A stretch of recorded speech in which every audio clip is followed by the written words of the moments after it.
For many students, math and science can be pretty intimidating, maybe even boring. But there's a group of Fresno State students that is proving that physics can be fun. The group is taking that message to the classrooms of schools throughout the valley. You've seen them on CVT before, but we've invited them back for yet another science lesson. Joining me today is Don Williams. He's a lecturer over at Fresno State, and Dr. Carol Freibohlen from the Education Department. And we have a couple of students here that are going to be demonstrating some of their experiments. So welcome to the show, all of you. I'm going to start with you, Don. Tell us how you and Dr. Freibohlen got together, because she's new in the department. She is. She's my new partner, right? Okay, got it. We were just building this team. You know how we're expanding on this stuff. Exactly. And the bottom line, we were actually at a meeting where we were interviewing some people via Code Art, and all of a sudden Carol came up to me and says, "Hey, are you Don Williams?" I said, "Yeah." And I could tell right away she was an exciting lady. And we started talking, and I could tell right away we were going to have a good thing here. And sure enough, she's brought me tons of students. We've done nothing but build this thing up. It's just getting bigger and bigger, and more students. You know, remember when we went to your son's school? Yes, was that a big hit too? Did, and they loved I bet they do. I bet they still talk about it even. They do, about lying on the bed of nails. I mean, it's really a great way to show kids that science and physics can be fun, right, Dr. Freibohlen? Because let's talk a little bit about that. What is the mission here aside from that? I mean, you brought in more science students, but is it to go to these classrooms to visit the little ones?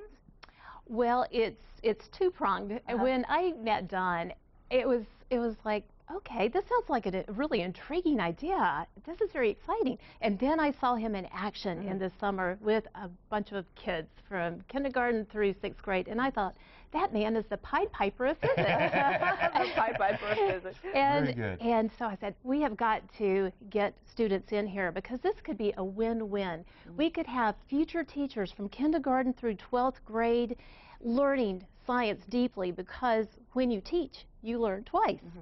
And so they would benefit, and also the students would benefit greatly that they would go into the class and teach the physics. Were you at Fresno State before as well, just in a different department? Is that? Actually, I am a professor of mathematics education in the Crimmins School of Education and Human Development. I've been there for 22 years. I also direct the Mathematics and Science Teacher Initiative, and this is a grant that is funded by the Chancellor's Office to support mathematics and science teachers. And you do it obviously in a fun way. So let's get right away to the So we're going to start with Manuel, and he's going to show you a little electromagnetism here.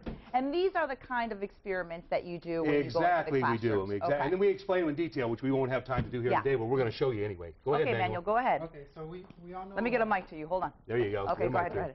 Thank you. So we've all seen a permanent magnet, a ferromagnet. I'm going to demonstrate here an electromagnet using a regular household battery to supply the current, wire wrapped around this nail, and if we connect them here and have the current run through, we can okay, hold on, keep it right there so the camera can, okay, right there. Yeah. Go ahead. So as you can see here, we can produce a magnet just by using electricity, this nail and this wire. Now I have a bigger version here. We have our current coming in through, and then we see the wire going around this nail. And I have a circular conductor, which is using Faraday's law. It's going to, once I produce a magnetic field, it's going to produce a current that's going to loop around this conductor, and it's going to make an opposing magnetic field. So when I put this on here and turn it on, we're going to see this jump up. Okay. So get ready to catch it, Alex. Get ready to catch it. Whoa! Fun! Now, if this is another conductor, but it has a slit through the middle, which doesn't allow the current to go all the way through. And if we try to do the same thing here, we can see that it doesn't work. Wow, that's so interesting. And then Claire's going to show you how metal expands. Come on over here, She's Claire. got a torch. So yeah, what we're going to do is just fire this up. Like Don said, just metal expands when it comes in contact with heat. So I'm going to heat this up, make sure it's nice and hot. So it's expanding right before your eyes, right? What we're going to do is try to fit the ball into the ring. Normally it doesn't, so make sure this is just really, really hot. And what we're doing is we're exciting the molecules that's in the material, in the metal, right? So let's see how this goes. It should fit right through. Oh my gosh! Very good, Claire. And Jackie's going to show you some suction cups there. All right, so we've all seen suction cups, Mission Impossible, Spider-Man. So the idea is atmospheric pressure. First we squeeze out all the air, then go ahead and try to pull this apart. You see it? You see how strong it is? But as soon as you put air in it, you just pull it right off. Now another suction cup is this. Yeah. Everybody's seen these before, so I'm trying to pull this. Nice. No, can't do. Very Okay. big. Very the squeeze wants to be the air in, it comes right off. Wow. Another one that's special for Dawn is this. Doesn't look like a suction cup at all. I'm gonna put it on the table, squeeze out all the air. Make sure there's no air inside. Go ahead and try to lift that up. Oh my God. Once you go ahead and lift up a corner, you can take it right off. Oh my gosh. Well, that seems like a logical thing. All right, Curtis is going to show you some with a basketball. All right, Curtis. All right, so this is linear momentum, and this will go quick. We have a basketball and a tennis ball, and you guys know how a basketball bounces and how a tennis ball bounces? Yeah. And so here's a little special trick that we'll show you with the basketball and tennis ball. Watch the tennis ball. Just flies right out of here. Would you like to try that? Yeah, okay. Hold on. So- You hold this mic and you talk into it. Well, I just put this on top of here and bounce So it? the basketball and the tennis ball drop at the same rate. Okay. So when they hit the ground, the momentum travels back upwards, but through Whoa. the tennis ball.